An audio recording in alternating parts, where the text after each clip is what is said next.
What do we get to, like, the 2-yard line? It's just... All right, I got mozzarella sticks, pizza rolls, and medium hot chicken fingers, and a tuna melt.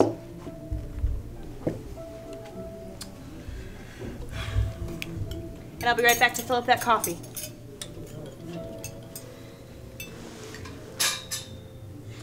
What's wrong? This thing is burnt. Yep, that fucker's burnt. Well, then have them send it back. Just make sure they don't add any special sauce the second time around.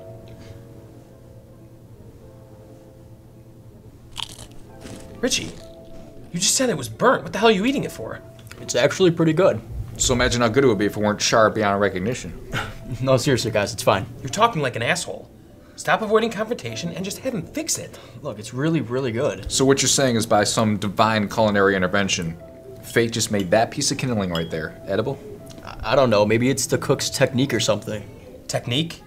Richie, look around. This isn't exactly Wolfgang Puck in here. This place couldn't afford technique if they tried. It's Vito's cat. It's what? It's Vito's cat. Could be wrong, but I'm pretty sure she said that was a tuna melt. Never mind. All right, Steve, what's Vito's cat? No, forget it, you guys are just gonna make fun of me. Oh, come on, you can't bait us with a non sequitur like that and then not deliver. Tell us, man. What's Vito's cat? Fine. You guys have all seen The Godfather, right? Yeah. No, honestly, I've tried. I couldn't make it through the whole thing. I always stop when Pacino kills those cops and flees to Rome. He speaks, and yet it is completely irrelevant. It's Michael Corleone, Charlie. And he fled to Sicily, not Rome. All right, it doesn't matter. Charlie, head down. Steve, continue. So that first scene, right? Where the shopkeeper's talking about his abused daughter. He goes to Don Vito to ask a favor. It's one of the most defining opening moments in film history. All right, we're with you. Okay, so the first shot is just this long take.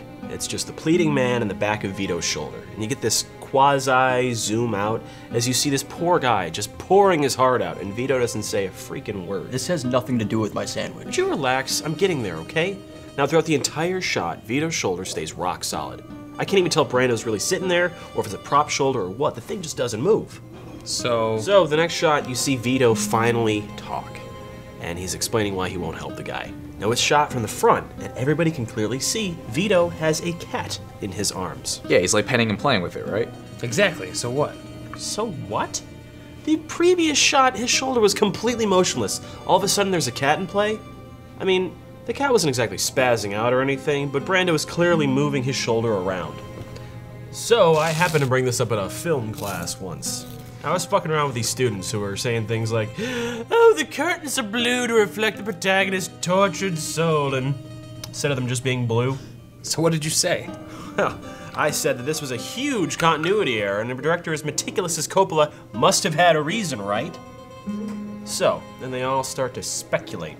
They're saying things like, oh, maybe it was to juxtapose the harsh language and indicate vulnerability. One guy was saying it was one more thing for Vito to control, you know, going along with that whole puppeteer imagery thing. So what did the teacher say? That's a funny thing. I mean, it turns into this flurry debate, and the teacher, she's one of those participation hippie types, so she just lets it keep going on, and then finally, this one kid raises his hand. He says that Brando, crazy fuck that he was, just found the cat on the lot and started playing with it. Coppola let him? No, Coppola let him. But yeah, Brando, this is the guy who did things with such deliberation that he kicked the side of the theater to get winded before staggering out on stage and screaming, Stella! In Streetcar. He dyed his hair with shoe polish for the role of Vito, and he just all of a sudden sees a cat on the lot and goes, I'm gonna play with that during my scene. Wait, this was the movie he was doing to get off the Hollywood shit list, right? Right! He's acting batshit, this legendary method actor bringing a cat on set, and Coppola fucking lets him. So Marlon Brando was a lunatic, what's your point? The way I see it is this. We're sitting in the halls of academia, bickering over the meaning of this break in continuity from two people who don't generally allow that kind of thing to happen. And then we find out it wasn't even planned at all. So what does it mean? I mean, did Brando know what he was doing? Did he bring the cat on set in order to help make a statement about the sympathetic mob boss? Did Coppola just let Brando be Brando and find the symbolism later? Could have been a fucking mistake. Precisely! This serendipitous fluke that subsequently gets wrapped up in meaning itself. I mean, what was it, an error or subtle genius? So I'm thinking and thinking and thinking about all this shit, and then I come to figure it out. What? And it didn't matter, for Christ's sake. My God, we, by acknowledging and debating and arguing it, have endowed it with purpose. That the meaning and the message have been wrapped up in the subjective experience. I mean, that it could be either. And by not having a clear-cut answer was ostensibly both. We were given a film that had this whole next layer on it because of that damn cat.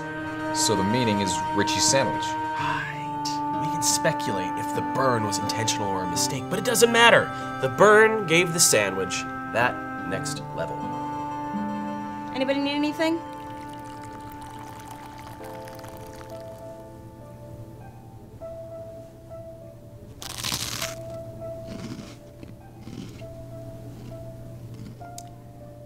Okay. Thank you. So that's it.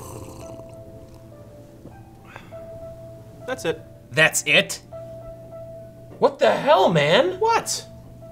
You go on and on with the story, you suck us all in, and that is the payoff? What's your point? Why don't you just tell us that the burn gave it purpose, or endowed it with meaning, or whatever the hell you were trying to say? Where's the fun in that? Fun? Yeah, we sat here and we enjoyed a conversation, and showing that the story showed us that something minute and stupid can have some intellectual meaning.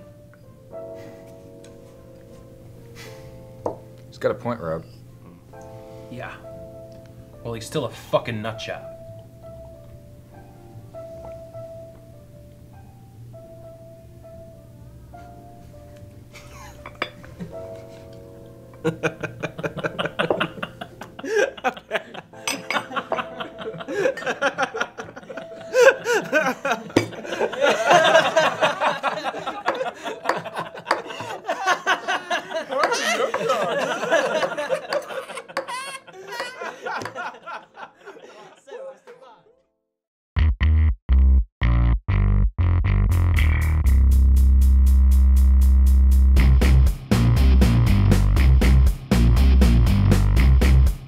Fun? Yeah, we sat here and we enjoyed a conversation, showing that the story showed us that something showed us. That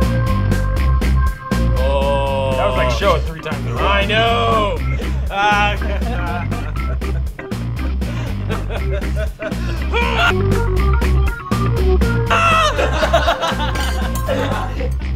Shot 29, take 1. Is this what? Or what am I saying? No, I'm giving you your cue line.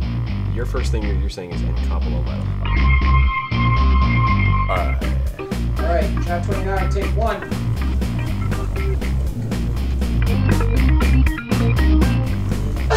Rock for that.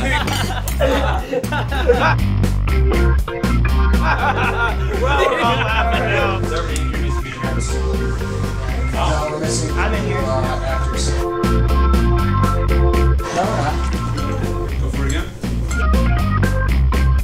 Medium chicken fingers.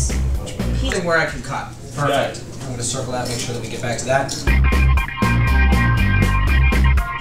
That was really good, guys. So.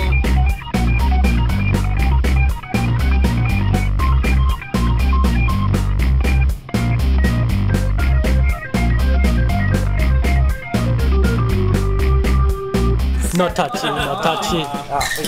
There we go. He's touching it. God, Cameron. Thank you very much. Fucking fun. Little girls can't. Don't lick that camera. Don't lick it. Don't lick. Lick that camera. I just. Wait, put that back. Why? It's been there. Whole scene. We haven't seen it. Yeah, we have. Really? God damn it. Sorry, mate. No, it's fine. Don't worry about it. Yeah. I understand.